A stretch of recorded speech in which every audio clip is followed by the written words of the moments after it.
Welcome to Talk About It in English.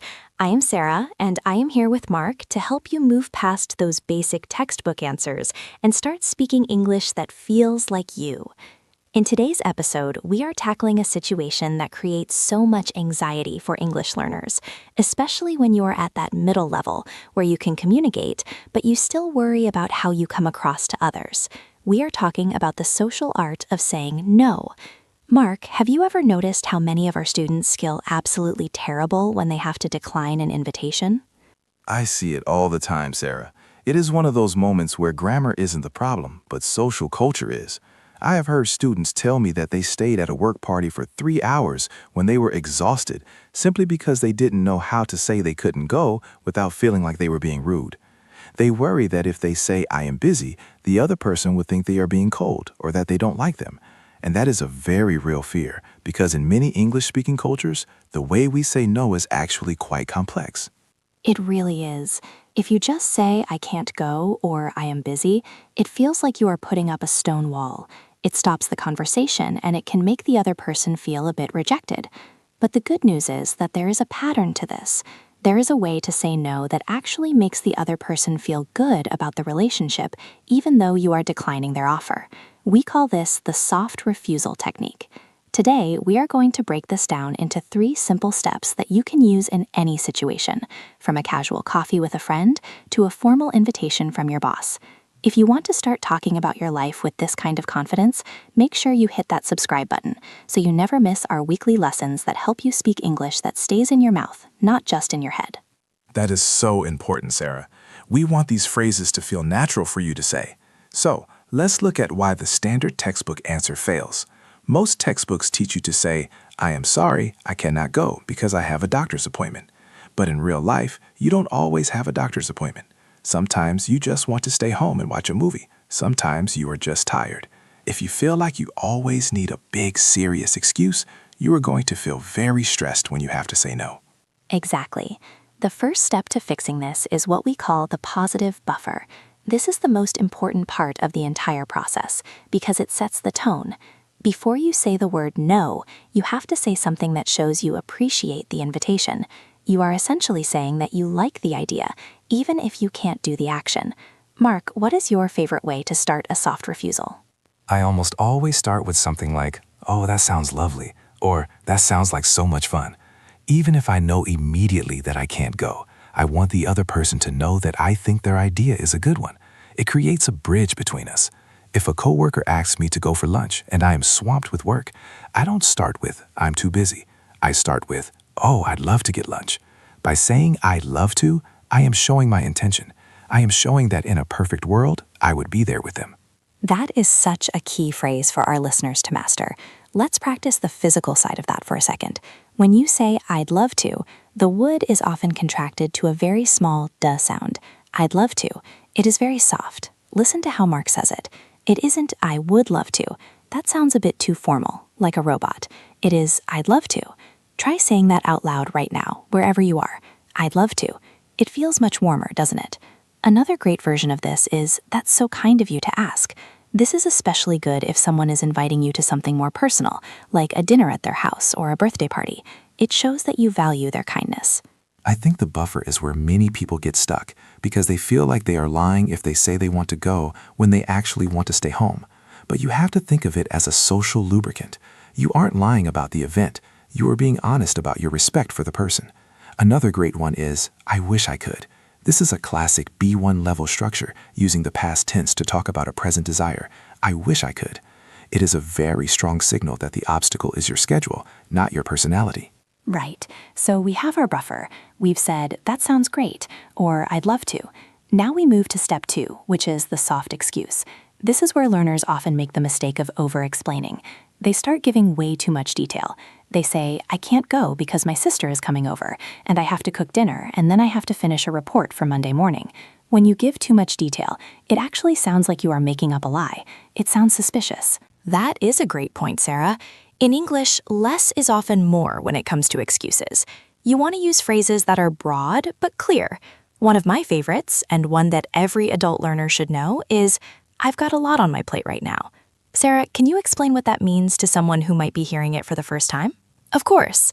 Imagine you are at a buffet and you have piled your plate so high with food that if you add one more thing, it will all fall off. That is the metaphor. My plate is my life or my schedule. If I have a lot on my plate, it means I am very busy with many different tasks.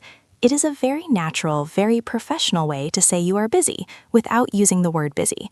Another excellent one is, I'm actually tied up then. This is a great idiom. If you are tied up, it means your time is already committed to something else.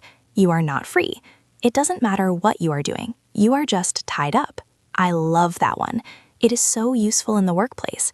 If someone asks for a meeting at 2 o'clock, you can say, I'm actually tied up at 2, but I'm free at 4. It sounds very organized and very polite. For our A2 learners who want something a bit simpler but still natural, you can say, I've already got plans. This is a magic phrase. You don't have to say what the plans are. Your plan could be sitting on your sofa in your pajamas. That is still a plan. You are committed to your rest. Using the word already is the key there. I've already got plans. It shows that the conflict isn't your choice. It is just a matter of timing. Let's practice the intonation of that one together.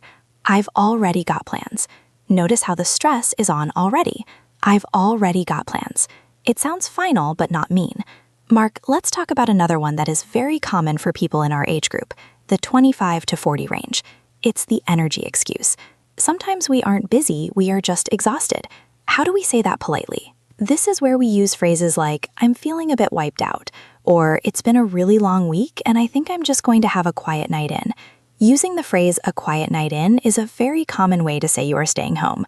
It sounds like a positive choice, not a sad one.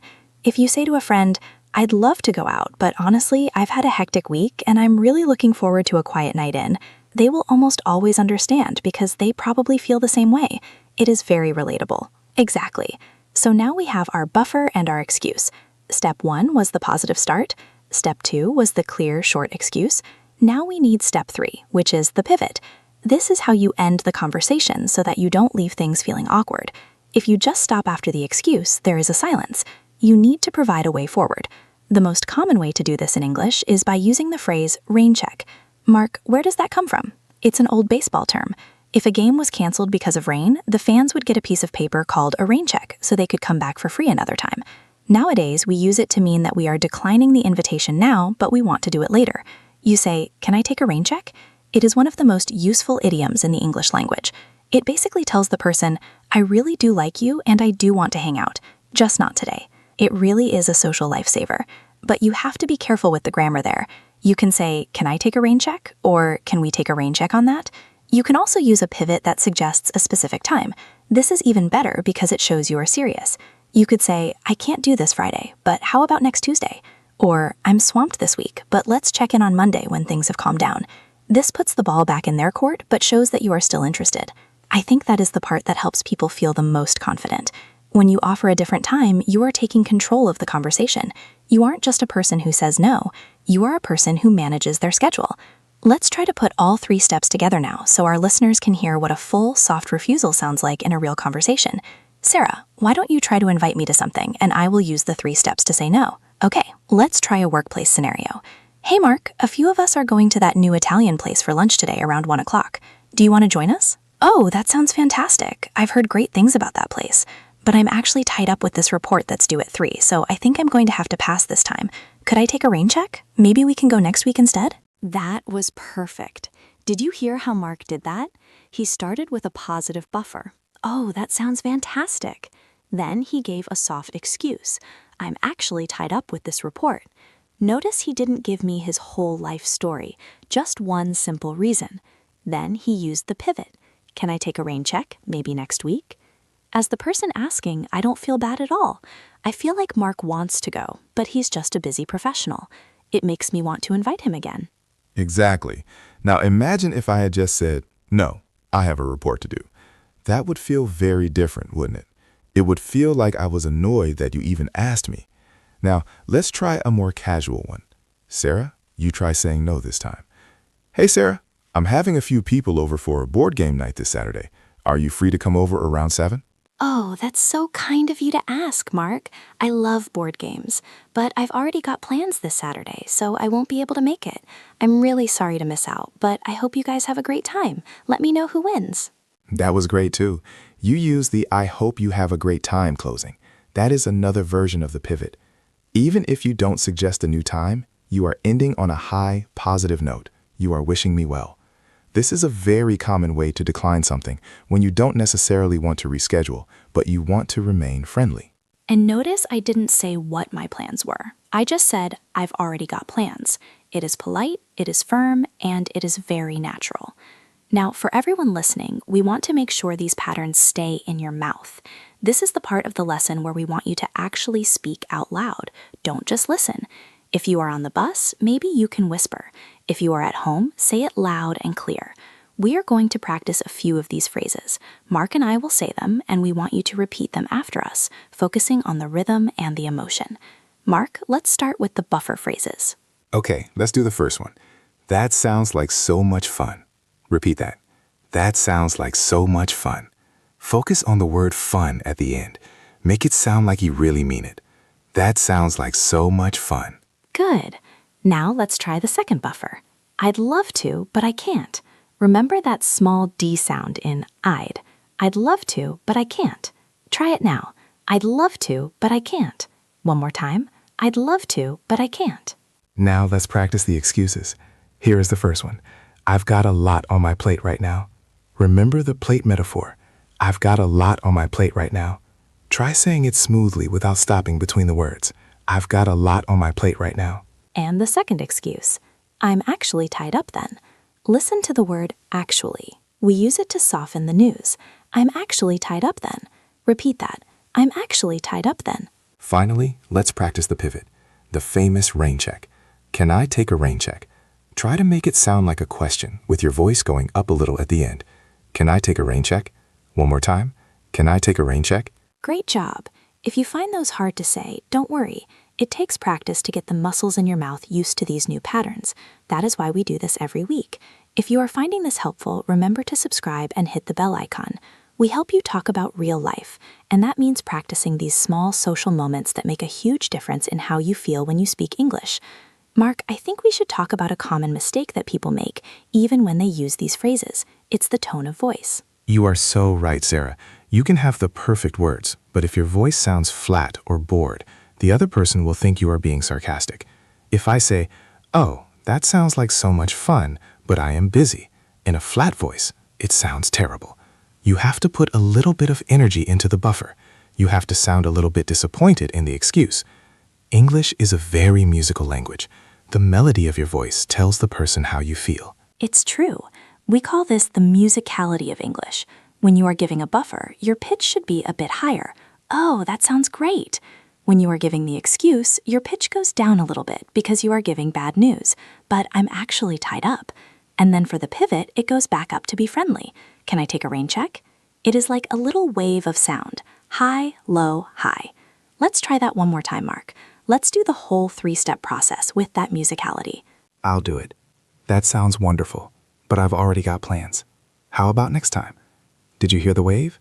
That sounds wonderful is high, but I've already got plans is lower.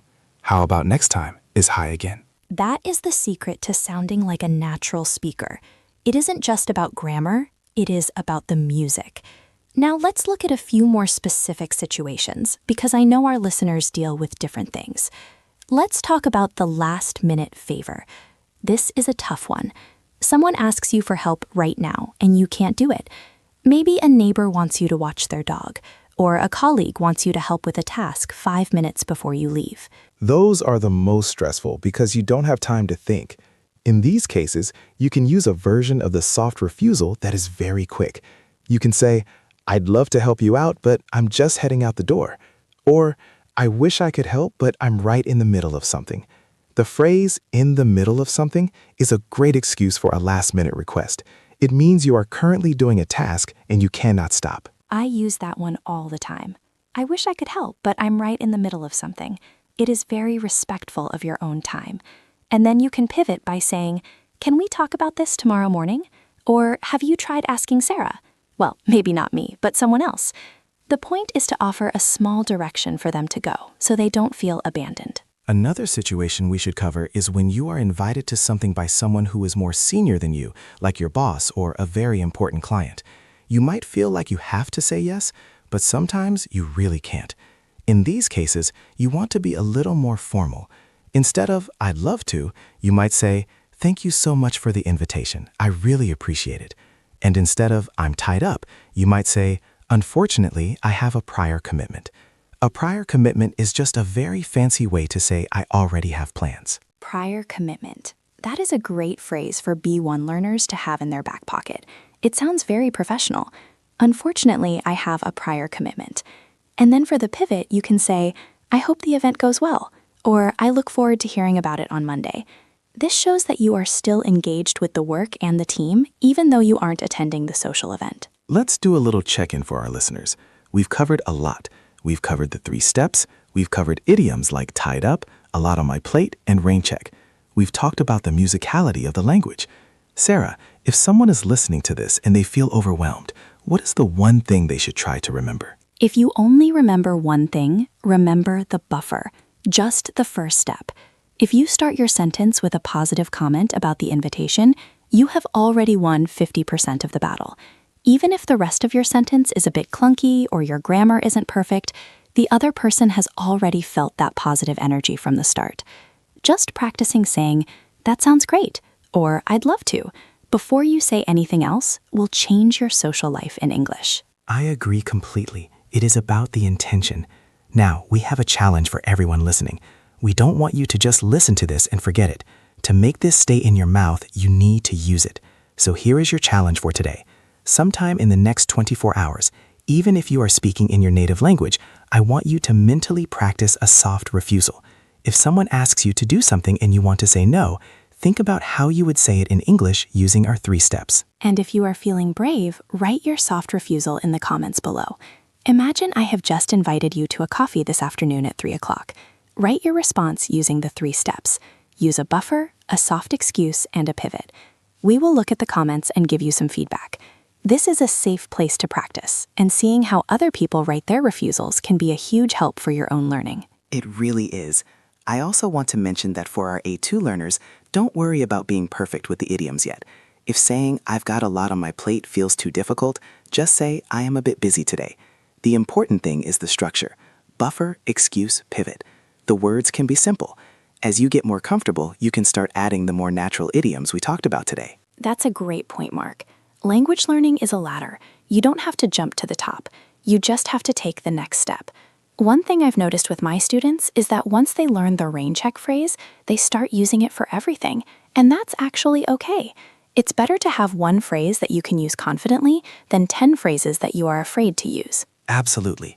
Confidence comes from repetition. That is why we suggest that you listen to this episode a few times. Maybe listen to it on your way to work tomorrow and try to shadow the conversations we had. Shadowing is when you speak at the same time as us, trying to match our speed and our tone. It is like training for your mouth muscles. If you can shadow our role play smoothly, you will find it much easier to do in a real-life situation. It's like a rehearsal for a play. You wouldn't go on stage without practicing your lines, and a conversation is just a little play that happens in real life. The more you rehearse these common social scripts, the more relaxed you will be when they actually happen. And when you are relaxed, your brain works better, and you can find your words more easily. We are almost at the end of our time today, but I want to remind everyone that talking about your life in English is about more than just words. It is about connection.